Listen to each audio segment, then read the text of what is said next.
I don't think we have it anymore, but like the affirmative action was kind of an example, I guess. When Okay, they well, wait. She just said affirmative action is a way of forcing diversity. Wow. All this D&I stuff, so it can then swing back to the middle. And like balance, yeah. Yeah, okay, so that's where you want the balance. I mean, yeah.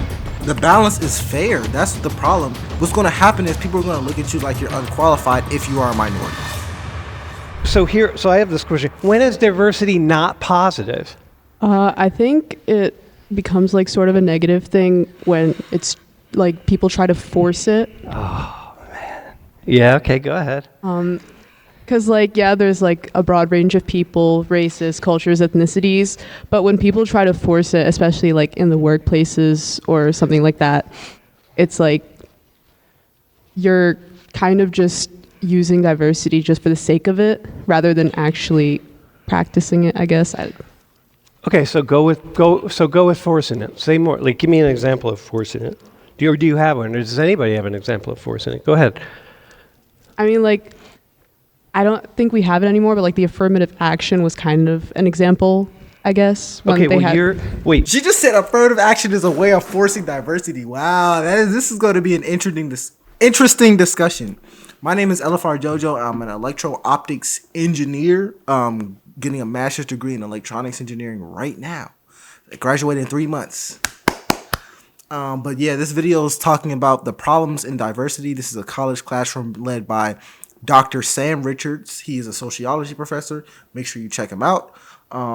She said affirmative action is forced diversity. That's an interesting take. Let's continue. You're studying nuclear engineering. Yeah. You're going to go out into the workplace as a woman studying nuclear engineering. Yeah. When you start looking for jobs, what would be forcing diversity in the places where you're going to work? I mean, like hiring me solely because I'm a woman, I guess. Right. Well, what do you think about that? I mean, I would like to be hired just like as a nuclear engineer rather than like seen as like just we're going to take her because she's a brown woman or yeah. Mm-hmm. Mm-hmm. I mean, that's not how they do it, but like there's a part that plays in it that like we could hire her and like meet a diversity quota. Right, okay, so there's a part that plays in it. Do you know, you have the idea that that's part of it? I mean, you're young, right? So you don't have do you have examples of it, or do you just imagine, okay, that one must play a role somehow? I mean, I've just heard of it. Okay. I'm not sure. Yeah. Okay, but well, listen, you can assume it is, right? How about it's your mom, right? Who didn't get... Yeah, I actually kind of disagree with what she just said because I think that if certain DEI initiatives weren't forced, no one would have been proactive enough to get them done. So, like, I mean, my mom, like, she's surrounded by all men at her level. Okay. And that's how it's been throughout like her whole career. Uh-huh. And it's recently gotten better, but I don't necessarily think that's because her company like turned a new leaf or like, you know what I mean? I think that sometimes the like initiatives or the fact that you want a certain amount of diversity in your work, like, and the fact that it's forced is helpful. So I think the problem is that too many people are sexist and too many people are racist. And let me explain this. She said her mom is one of the only people at her workforce. And I don't know where her mom works. I don't know anything about her mom's job. I don't know her mom. What I'm saying is we need to stop judging each other off of things we can't control. You're judging people off of their gender. You're judging people off of their race when it comes to a job or a career. That's not right. You should judge people purely based off of what they can bring to the workforce. However, a lot of people out there do not do that. And that goes on both sides of the spectrum. A lot of men don't get roles because they're men. A lot of women don't get roles because they're women. So on and so forth. And if we just found a way to just, I don't know what we have to do. Maybe you have to put up a black sheet and only interview people based off of what they do without being able to see what they look like or seeing their names. Maybe we should do that. But I don't know, man. I don't know. I wish there was a way we could just come together and say, we're going to hire you based off of merit, which you can do. We don't care what you look like. We don't care where you're from. What can you do? Maybe we can find a way to do that one day. I don't know how to do it, but yeah, let's continue. So, but why does it need to be forced? Like gonna find, if there are qualified women are gonna. Oh no, I'm not saying that to take like that out of consideration, but I think that a lot of, like, I think that if you put a overqualified woman and an underqualified man next to each other, there are certain people who are going to choose the man because he's a man. And even if they're not doing it consciously, Yeah. they might just do it. Or maybe your mom got paid less, not because someone decided, hey, you know what? Like, Sam, man, you and I, we got to figure out what we're going to pay Mitra's mom. We'll just come up. How about we'll just pay her, $90,000 or whatever. Oh, how's that? Is that good? All right. Yeah. And we don't even think about the fact, whoa, hang on a second. Wait, what are the men get? Wait, that's like 30,000 less than the men at her level. Like, no one's really bringing that to our attention, and we're just these two good old boys making a decision, and maybe then it just happens and no one thinks about it. And so DE&I comes along and people start saying, hey, you two Sams, you got to think about that stuff, man. That's not cool. That's not equitable. It's not, et cetera. Right? So maybe stuff like that. Yeah. Okay. But at the same time, so hang on. So you're not disagreeing with Sujana. What you're saying is, yeah, but hang on. Here's this other side of it. Like Sujana's saying, like, I don't want to force. Like, I don't think that qualification shouldn't be taken into consideration at all. Like, if a man is more overqualified than a woman, then there's no reason why you shouldn't hire him and not the woman just because she's a woman. Uh-huh. But I think that we've made a lot of headway in the past 60 years when it comes to DEI, and I don't think we would have made that headway if it weren't for the fact that there were a lot of, like, initiatives and like encouragement and stuff like that. Okay, Evan, do you have a thought on that? I'm really digging this conversation. Like, you're airing it out, right? Here's my thoughts on this. I think DEI's biggest problem is that it focuses more on race than it does economic standing. And what do I mean by that? There are a lot of poor people in this country. The top 10% of this country spends 49%. They buy 49% of all goods. The top 10% of this country buys 49% of all goods sold. Meaning the bottom 90% are splitting 51% of everything. That's the problem.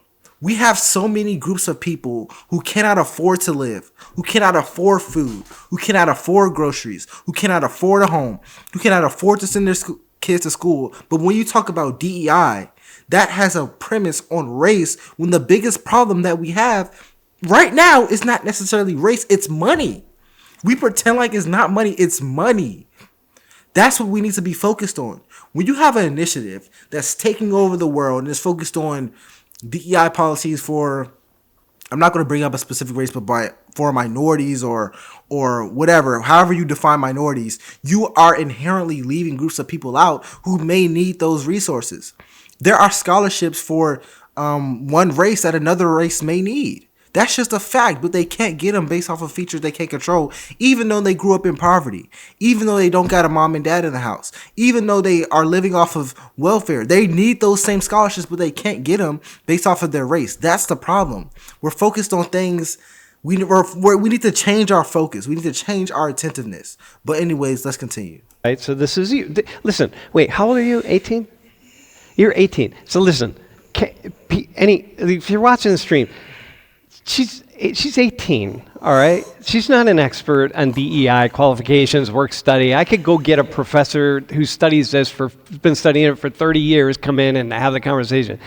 Mitra's 18, so this is her thought. So you're getting a chance to hear what these 4 college students are thinking about this. Evan, how about you? Like, what do you think about what both of them are saying?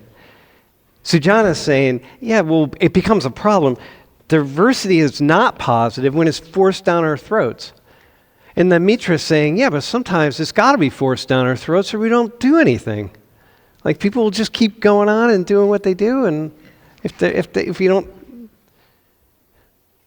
I would say that when you do if you have a situation like she gave, where you have somebody who let's say you have equally qualified people, and you have the forcing of the situation, whether it was, under whatever circumstances, I think that there's, unless you're creating positions, usually that means you're displacing people as well.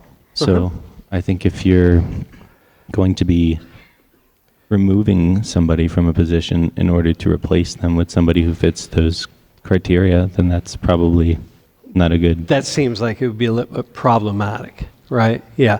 What if we come along and someone comes along and says, hey, listen, man, as in Mitra's mom's case, listen, you got this company here, you got this industry. Why do you have all these men in these top positions? Like, are there not women out here who are qualified to be in these positions? Like, come on, man. Like, what's going on? Can you guys look at this? Can you take a look at it? Can you have a conversation? Like, can we, that's all. What about that? Yeah, of course. I think that there's exceptions to every rule. Nothing's really black and white. Okay. So when is what I just said? What I just said is very reasonable, right? We're going to this company. We're going like, hey, y'all, come on, men. Let's have a come to Jesus conversation right here. So that's not a problem. Basically, anybody would agree on that, right? And then you might discover that, hey, you know what? There actually isn't discrimination. There really aren't women who are really applying for the jobs, and there's just not. And your mom would then say, oh, all right. There we go. So we've had this conversation. We're open about it. It's good. It's all good. Yeah, all right, I'll move on with my life. I'll see that I'm special. And here I am. It's all good. That sounds reasonable. Sam, does that sound reasonable as a man? I didn't hear what you said. What's that? I didn't hear what you said.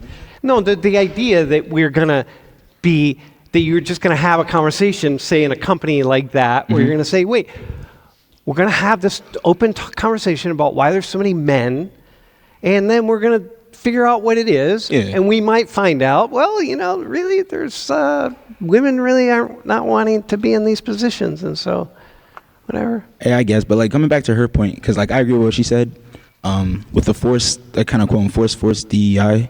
Yeah.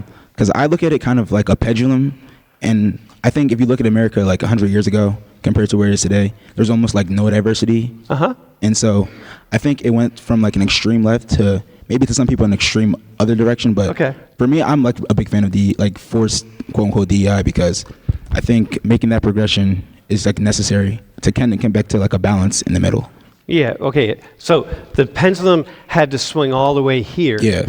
To all this DEI stuff, so it can then swing back to the middle. And balance, yeah. Yeah, okay, so that's where you want the balance. Yeah. Because what's it mean if we... The balance is fair. That's the problem. If you start forcing these problems, if you start forcing DEI, what's going to happen is people are going to look at you like you're unqualified if you are a minority. I'm going to just flat out say it. And it's happened to me before. It's happened to me. I worked extremely hard. Graduated high school with a 4.0 GPA. I got a full merit-based scholarship to college. I got a full ride, merit-based, to college. I'm getting a graduate degree. That is a full ride graduate degree. I worked very, very hard, and I got a prestigious scholarship, and people still looked at me like it was a DEI. Still. Imagine if that didn't exist. That stigma didn't exist. There would be no question on my greatness. There would be no question, but that's what happens when you have these initiatives in place, and it's wrong, man. It's really wrong. So that's the only way I could look at it, as where I would be uncomfortable. What's another way you could look at it? You're a DE&I hire. How is that problematic for you? Regardless of how qualified you are, how is it problematic for you to be a DE&I hire? You got the job. You're in it. You're doing it. But what? But now what? How is that a problem? We're just scoping out how is it a problem? He's a DE&I hire, man. He could be underqualified. Dude, no one knows if you're qualified. All we know is that Sam, dude, that Sam guy, he's, we needed to hire a black dude. They're hating, bro. What's that? I said they're hating. They're hating on you, but why wouldn't they? Because why wouldn't you, if you find out hey, listen, man, Sam, there's a couple students in class. It turns out that the students in class that got the highest grade in class, just happened to be connected to Sam. Yeah, they were like his neighbors or whatever. You're like, wait, hang on. How do we know that they didn't get the high grade in class because they're his neighbors? Like, how do we know that this guy, Sam, is qualified just because here he is? Like, I don't know that. I'm always going to look at you with suspicion. You would look at you with suspicion. You're going to look in a mirror and you're going to be going like, hey, Sam, is this it? Things are going to get tough. And you're going to, does this work? Am I really the best person for this? Man. Right? So that's a problem with it. So, and then I think you also get if you have some people who are hired purely based on that, then you get people who aren't, and then they're truly qualified people, and they come in and everybody's going to assume that they're whatever. Yeah, here the two of you, right? So one of you, these two young women here, one gets hired. We got to hire two women. We don't have to, but we do, and we kind of know we got to get more women in here, right? So we finally do. And one of you is really awesome, but the other one we kind of brought along. Well, and it's cool. We bring you along. You're all right. You're fine. You know what I mean? Like Mitra, you're good. You're good, but you're not like Sujana. And everyone knows, like, yeah, Mitra's pretty cool, but she's not like Sujana. And you like got to live in that at every moment. Like, that's not cool either, right? So the problem with this DE&I stuff is like it works in small doses, but suddenly you got now these big, you got the government or you got all these organizations, you got whatever, coming up with these policies. They're going to demand the actions of large groups of people. And Donald Trump comes along and says, this is crazy making. This is crazy making. Like, are you going to do that? It's one thing for one company, right? But it's another thing for like whole college admissions across the United States. We're going to come up with a policy for college admissions across the United States. Y'all have to admit more Native American students. We don't care how you do that, but we want to see it happen. And you're like, what the hell? What is that? How are we going to do that? You know what I mean? And so this is what Donald Trump is saying. That's like where you lost me right there. I got a problem with this, right? So here's another thing. When you forced it onto you, right, bro? Did Dr. Sam Richards just offended Donald Trump on getting rid of DEI policies? That's something that I would never see coming. He just defended Trump getting rid of DEI. Wow, that's pretty impressive. I was not expecting him to do that. You guys are into diverse. Do you like eating? You like foods? I like food. You like food? Yeah, you like food? You like food, bro? All right. So now he's about to go over an example of forced DEI. That is crazy. But let's not forget, he has a point. If you force feed people something, they're not gonna want it. They're not gonna want it. And even when you look at the concept of DEI, it's like the biggest problem is that people don't think it's even necessary. And when you look at the way America's set up, we're a capitalistic nation. America is about money. When you have the top 10% of the country spending 50% of everything, it's obvious the biggest problem is not necessarily what race you are. It's more so about how much money you got in your bank account. That seems to be a lot more. How rich are your parents? That seems to be a little more important when it comes to disparities in America. But what do I know? Anyways, it's LFR JoJo. Let me know what you thought about this video. And I will see you on the next one. Peace.